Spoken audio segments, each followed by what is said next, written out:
Hello everyone, welcome again to the channel. आज इस video में हम chapter some natural phenomena discuss करने वाले हैं, जिसमें हम सबसे पहले लाइटनिंग के बारे में पढ़ेंगे। ठीक है, तो लाइटनिंग क्या होती है वो हम देख लेते हैं। These phenomenons are natural that might have a negative impact on humans और द एनवायरनमेंट। ये जो फिनोमिना होते हैं, ठीक है, जो भी नेचुरल फिनोमिनाज होते हैं वो मतलब नेचर में नेचुरल होते हैं और इनका नेगेटिव इम्पैक्ट हो सकता है ह्यूमंस पे और एनवायरनमेंट पे। ठीक है, during heavy rains and thunderstorms, ज़्यादा बारिश के दौरान और थंडरस्टॉर्म के दौरान we sometimes notice brief spark in the sky. हम नोटिस करते हैं कि स्काई में स्पार्क हो रहा है। ठीक है, these sparks are called lightning. जो चमक हमें दिखती है उसी को हम क्या बोलते हैं, लाइटनिंग बोल देते हैं। Lightning is caused by accumulation of electric charges in the rain clouds. जो भी बारिश वाले बादल होते हैं उनमें इलेक्ट्रिक चार्ज एक्यूमुलेट होने की वजह से लाइटनिंग होती है। To protect from lightning flashes, lightning conductors is used. इस लाइटनिंग फ्लैश से बचने के लिए लाइटनिंग कंडक्टर का यूज किया जाता है। ठीक है, प्रोसेस, इसका प्रोसेस क्या होता है? Accumulation of positive charge near the upper edges of cloud. जो क्लाउड के अपर एजेस होते हैं वहां पे पॉजिटिव चार्ज क्या हो जाता है, एक्यूमुलेट हो जाता है। Accumulation of negative charge near the lower edges of cloud, और लोअर एजेस पे कौन सा चार्ज आएगा, नेगेटिव चार्ज एक्यूमुलेट हो जाएगा। Magnitude of accumulated charge becomes large, और ये जो एक्यूमुलेट हो जाएगा चार्ज उसका मैग्नीट्यूड क्या हो जाता है, ज्यादा हो जाता है। Air becomes conductor of charges, और जो एयर है वो चार्जेस के लिए कंडक्टर का काम करती है। ठीक है, negative and positive charges meet producing streaks of bright light and sound called as lightning. जब ये नेगेटिव और पॉजिटिव चार्ज मिलते हैं उससे क्या, ब्राइट लाइट की स्ट्रीक सी और साउंड जो है वो पैदा होती है, उसी को हम लाइटनिंग बोलते हैं। तो ये था लाइटनिंग का प्रोसेस कि किस तरह से लाइटनिंग होती है। सबसे पहले अपर एजेस पे पॉजिटिव चार्ज, लोअर एजेस पे नेगेटिव चार्ज, और ये चार्ज बहुत ज़्यादा हो जाता है और कंडक्टर कौन बनता है, एयर। और इस नेगेटिव और पॉजिटिव चार्ज के मिलने पे जो है वो लाइटनिंग और साउंड की हमें आवाज़ आती है, तो उसी सारे प्रोसेस को हम लाइटनिंग बोलते हैं। ठीक है, lightning safeties outside the house. अब हमने लाइटनिंग सेफ्टीज देखनी है outside the house. During thundering and lightning, thundering और लाइटनिंग के दौरान two wheelers are not safe. जो टू व्हीलर्स होते हैं वो सेफ नहीं होते हैं। So during lightning we have to leave such vehicle and take shelter. हमें लाइटनिंग के दौरान उन व्हीकल को छोड़ देना चाहिए और शेल्टर ले लेना चाहिए, मतलब वेट कर लेना चाहिए। During thunderstorms we should avoid carrying an umbrella over our head. Thunderstorm के दौरान हमें क्या है, अम्ब्रेला अपने सिर के ऊपर अवॉइड करना चाहिए। It is due to reason that lightning may strike the top end of the metal rod of umbrella and harm us. क्या होता है कि जो अम्ब्रेला का टॉप होता है वो मेटल का होता है। ठीक है, तो वहां से क्या होगा, लाइटनिंग वहां स्ट्राइक करेगी और हमें हार्म कर सकती है। ठीक है, वहां से वो मतलब ट्रेवल करके लाइटनिंग आएगी और हमें हार्म कर देगी। ठीक है, if we are in forest, अगर हम फॉरेस्ट में हैं, then we should take shelter under shorter trees as a short tree is less likely to be hit by lightning. अगर हम फॉरेस्ट में हैं तो हमें शेल्टर शॉर्टर ट्रीज में लेना चाहिए, क्योंकि जो शॉर्ट ट्री होता है वो लाइटनिंग से हिट होने से मतलब उसके लेस चांसेस होते हैं कि शॉर्ट ट्री पे लाइटनिंग होगी। ठीक है, if in case no shelter is available, अगर किसी केस में शेल्टर नहीं अवेलेबल है, and we are in an open field, और अगर हम किसी ओपन फील्ड में हैं, then kindly stay away from poles and other metal objects. तो पोल्स और अदर मेटल ऑब्जेक्ट से हमें बच के रहना है। And do not lie on the ground, और ग्राउंड पे लेटना भी नहीं है। Instead squat low on the ground, मतलब हमने क्या करना है, ग्राउंड पे ऐसे बैठ जाना है। Place hand on the knees and with head between the hands, मतलब स्क्वैट करके बैठ जाना है। जैसे क्या होता है कि जो हमारे नीज है उसके ऊपर हैंड्स रख देने हैं और हेड बिटवीन द हैंड्स, ठीक है। Because this position will make us the smallest target to be struck, क्योंकि इस पोजीशन में हम स्मॉलेस्ट टारगेट बन जाते हैं, ठीक है। जैसे स्मॉल ट्री का बताया ऊपर, वैसे ही हमें भी जो है वो एक तरह से मतलब स्मॉलेस्ट बन जाना है ना। इसके बाद है next, lightning safeties inside the house. पहले हमने आउटसाइड द हाउस पढ़ी, अब हम पढ़ेंगे inside the house. Any contact with telephone cords, electrical wires and metal pipes should be avoided during a thunderstorm. किसी भी तरह का टेलीफोन कोड के साथ कांटेक्ट, इलेक्ट्रिकल वायर्स के साथ कांटेक्ट या फिर मेटल पाइप्स के साथ कांटेक्ट नहीं रखना है हमने during thunderstorm. Next, mobile phones and cordless phones should be use. जो मोबाइल फोन्स होते हैं या कोडलेस फोन्स होते हैं उन्हीं का यूज करना है। Bathing should be avoided during thunderstorms in order to avoid contact with running water. Bathing भी हमने avoid करनी है during thunderstorm. Even the electrical appliances like computers, TVs, etc. should be unplugged. TVs, computers को भी unplug कर देना चाहिए. Electrical lights can remain on. लेकिन electrical lights को हम on रहने दे सकते हैं. They do not cause any harm. ये कोई harm नहीं करते हैं हमें, ठीक है। इसके बाद नेक्स्ट है lightning conductor, a device which is used to protect buildings from the effects of lightning. ऐसा डिवाइस जो यूज किया जाता है बिल्डिंग्स को प्रोटेक्ट करने के लिए from the effects of lightning, उसको हम लाइटनिंग कंडक्टर बोलते हैं। It is made up of a thick strip of metal, ये थिक स्ट्रिप से बना होता है मेटल की। The top end of lightning conductor is pointed which is fixed above the highest point of the building. Building के highest point पे fix किया जाता है, ठीक है, इस लाइटनिंग कंडक्टर को, और उसका जो टॉप एंड होता है वो पॉइंटेड होता है, ठीक है। अब नेक्स्ट जो हमारा नेचुरल फिनोमिना है वो है earthquake. Natural phenomena like cyclones and thunderstorms can be predicted in advance to some extent. हमारे पास जो साइक्लोन्स होते हैं, थंडरस्टॉर्म्स होते हैं, उनको हम कुछ हद तक एडवांस में ही प्रेडिक्ट कर सकते हैं, so that we can get some time to take some precautionary measure in order to protect ourselves and minimise the damage to life and property. जिससे हम क्या कर सकें, प्रिकॉशनरी मेजर्स ले सकें, अपने आप को बचा सकें, ठीक है, और प्रॉपर्टी या लाइफ डैमेज होने से भी हम उसको मिनिमाइज कर सकें। Earthquake is a destructive natural phenomena which cannot be predicted in advance. Earthquake ऐसा natural phenomena है जिसको हम एडवांस में प्रेडिक्ट नहीं कर सकते। As earthquakes are caused by the movement of plates. Earthquake कैसे होता है? Movement of plates की वजह से।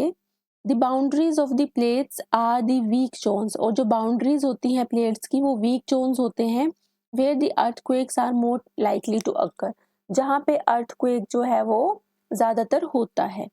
On Richter scale, the intensity of an earthquake is usually measured. Earthquake की intensity को कैसे measure किया जाता है? On Richter scale.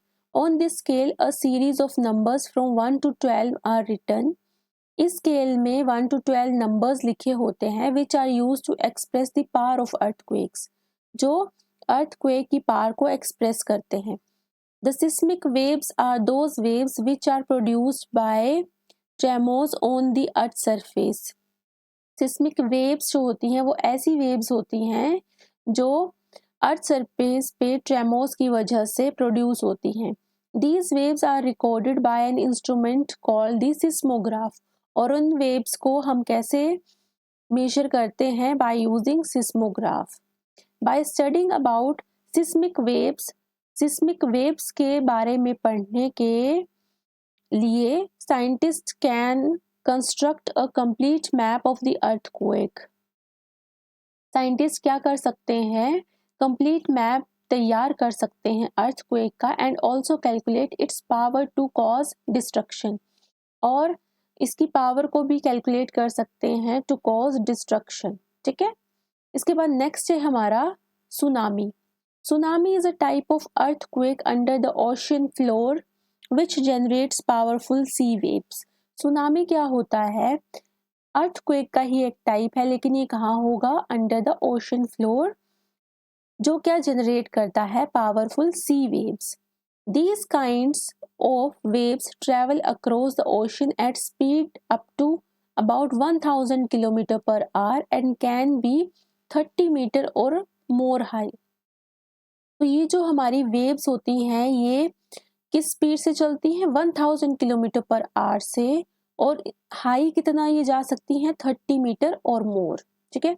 Tsunami occurs in a frequent manner in the Pacific ocean. Pacific ocean में जो है वो सुनामी फ्रीक्वेंट मैनर में होती है. ठीक है. अब इसके बाद हम एमसीक्यूज डिस्कस कर लेते हैं. ठीक है. तो हमारा जो फर्स्ट एमसीक्यू है वो है लाइटनिंग कंडक्टर. ऑप्शंस हैं destroys the building, second option है हमारा protects the building, third option है हमारा does not affect the building, और डी ऑप्शन है हमारा नन ऑफ दीज. तो इसका जो आंसर होगा वो होगा protect the building. Question number 2 है lightning occurs due to. Lightning किस वजह से होती है? रेन, विंड या फिर इलेक्ट्रिक डिस्चार्ज. तो लाइटनिंग होती है हमारी इलेक्ट्रिक डिस्चार्ज की वजह से. सी ऑप्शन करेक्ट होगा इसका. क्वेश्चन नंबर 3 है lightning conductors are used to protect from. Lightning conductors क्यों यूज किए जाते हैं? To protect from lightning flashes या फिर अर्थक्वेक या फिर साइक्लोन्स या फिर थंडरस्टॉर्म्स. किससे प्रोटेक्ट करते हैं हमें लाइटनिंग कंडक्टर्स? तो सी थर्ड का ऑप्शन होगा ए, लाइटनिंग फ्लैशेस से. ठीक है. क्वेश्चन नंबर 4 है हमारा where is the lightning rod attached to protect the building from lightning. On the top of building, in the middle या फिर ऑन द बॉटम. तो ये हमने अभी पढ़ा कि ये on the top of the building fix किए जाते हैं. क्वेश्चन नंबर 4 का ए ऑप्शन करेक्ट होगा. क्वेश्चन नंबर 5 है the spark in the sky during heavy rainfall called. जो स्काई में स्पार्क होता है ड्यूरिंग हैवी रेनफॉल, तो उसको हम क्या बोलते हैं?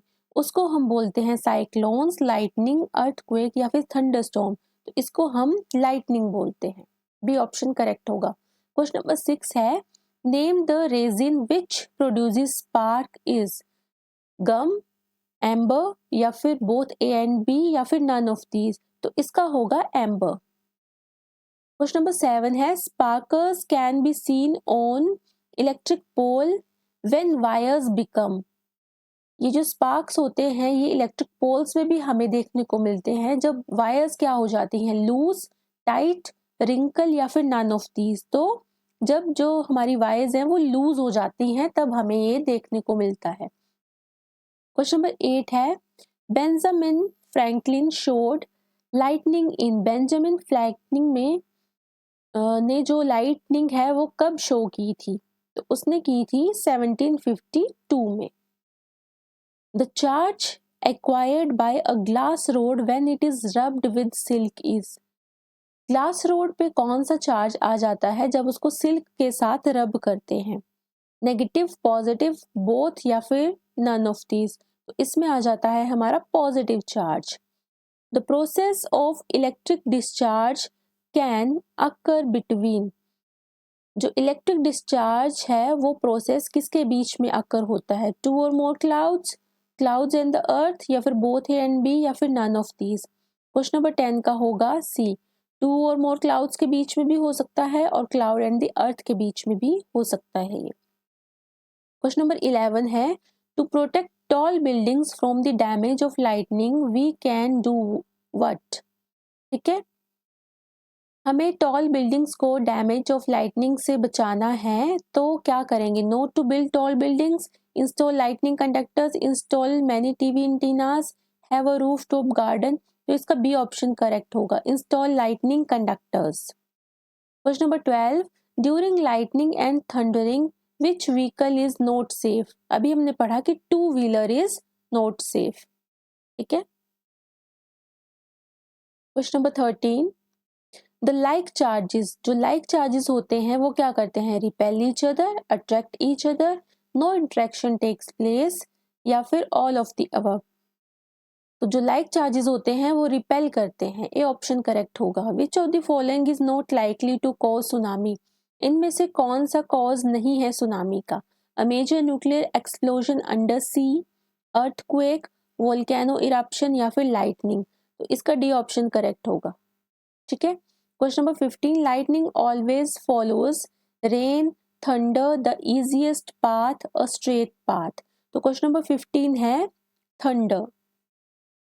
During thunderstorm it is safer to, options हैं carry an open umbrella, take shelter under the शोर trees, take shelter under tall trees, stand in open fields. तो इसका बी ऑप्शन करेक्ट होगा।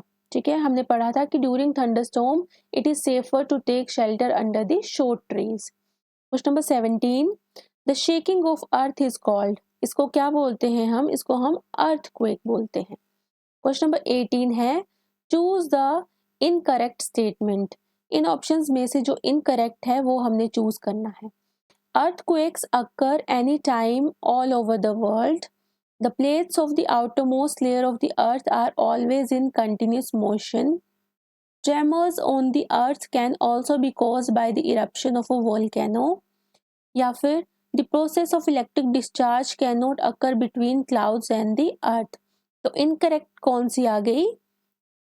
B option, the plates of the outermost layer of the earth are always in continuous motion. Question number 19 है, the outermost layer of the earth is called. Outermost layer को क्या बोलते हैं हम? Crust. उसके inner वाली जैसे क्रस्ट, फिर मेंटल, फिर core.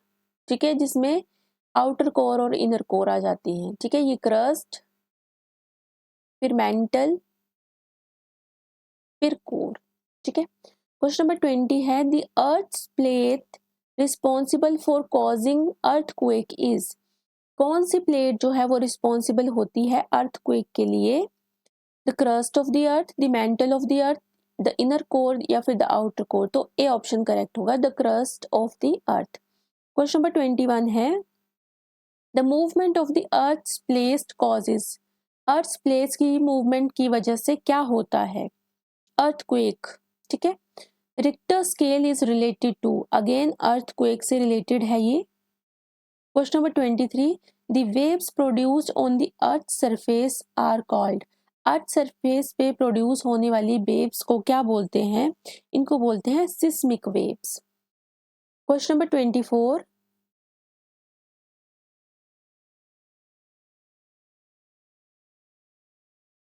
Which instrument is use to measure earthquake. कौन सा इंस्ट्रूमेंट हम यूज करते हैं अर्थक्वेक को मेजर करने के लिए?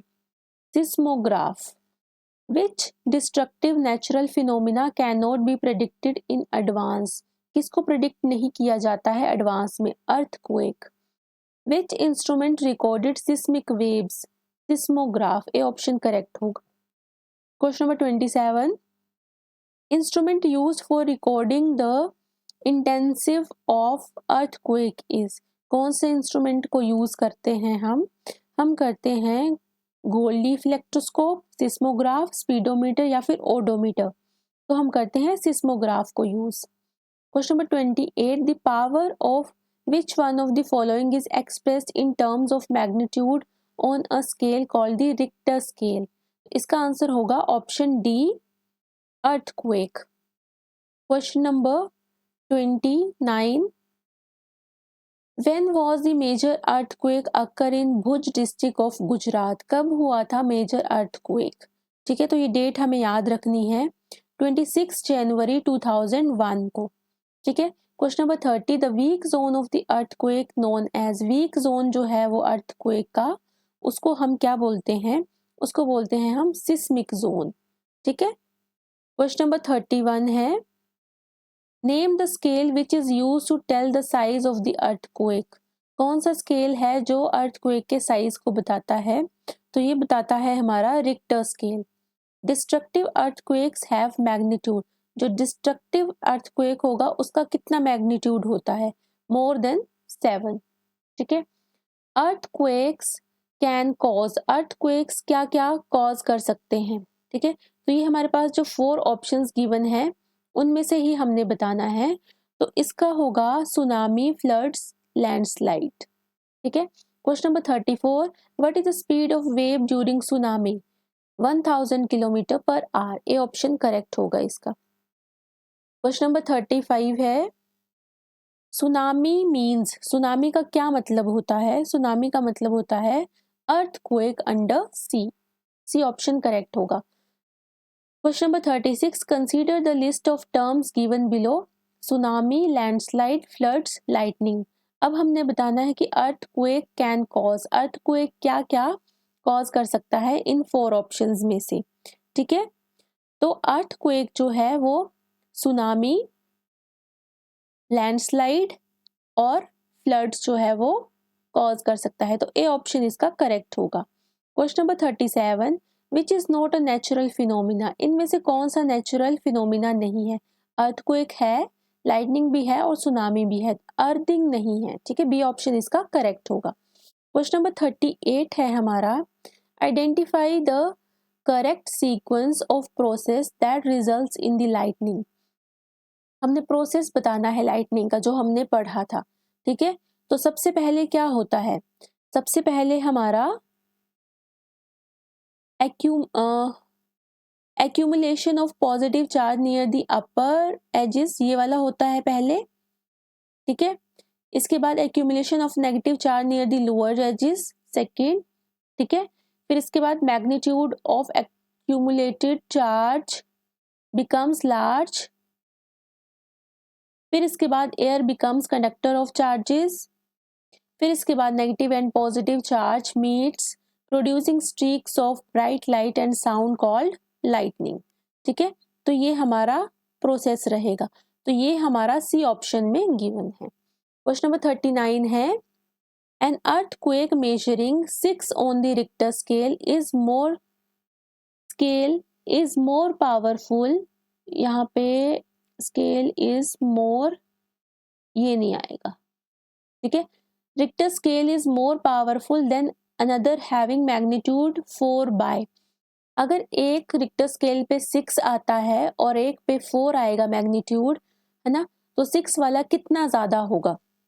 ठीक है, तो इसको हम कैलकुलेट करेंगे तो ये होगा 2/3 टाइम्स। क्वेश्चन नंबर 40 है, N earthquake of magnitude 6 on the Richter scale has, जो मैग्नीट्यूड 6 दिखाएगा रिक्टर स्केल में उसमें क्या होगा, उसमें होगा हमारा 100 time and more destructive energy than an earthquake of magnitude 4।